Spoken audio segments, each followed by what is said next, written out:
and the weaned child shall put his hand on the adder's den. So what does that describe? What time has that ever been? Yeah, the Garden of Eden. Yeah.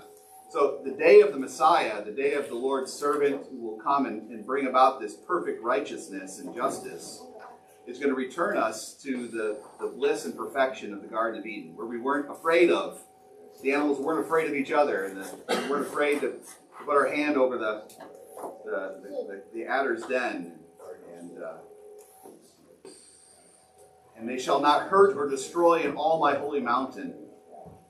And the earth shall be full of the knowledge of the Lord as the waters cover the sea. So in the new heavens and the new earth, all who are there enjoying the bliss of eternity have the full knowledge of God. We're in heaven. We're restored. We have that faith is turned into perfect wisdom in the eternal kingdom of God. And in that day, the root of Jesse, who shall stand as a signal for the people, as a center for the people, as an ensign, like Jesus says, I'll be lifted up and draw all nations to myself. It's that kind of language. Of him shall the nations inquire, and his resting place shall be glorious, showing that his kingdom is going to be over all the earth, not just Israel and Jerusalem, but his kingdom is to the ends of the earth. The new heavens and the new earth is an all-inclusive, it's a full thing for all people who would believe in the Messiah. And the resting place shall be glorious, meaning it'll be in the glory of the Lord. Dwell in the glory of the Lord forever. So it sounds like when the Messiah comes, that Isaiah is prophesying, this is going to be pretty good.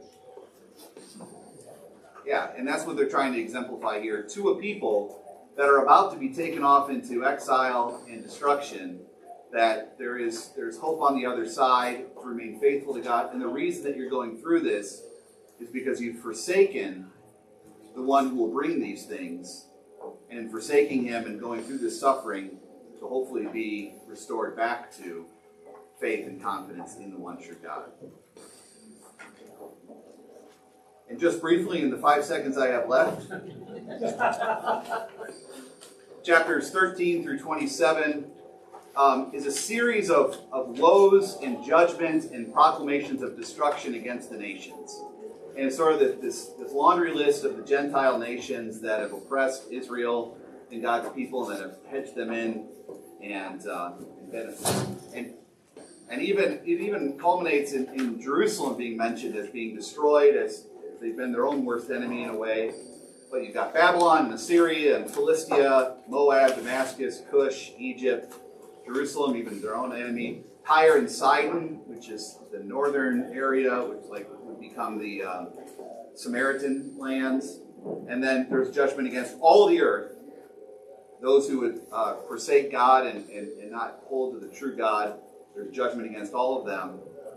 And then chapter 25 is the final proclamation that says, in all that destruction will be, I will swallow up death forever. Death will be the final one that I destroy ultimately. There's kind of that glimmer of hope then also in this proclamation. All right, so that's where we're going to pick up. Not next week, but the week after. Next week we've got our voters meetings. We'll pick up the week after that. So, hey, from chapter 7, 6 and 7, all the way up to 27. See, we're picking up speed. Again, it's just an overview. I know there's lots more we could say about any one of those smaller sections, but hopefully that gives you a glimpse into some of those items.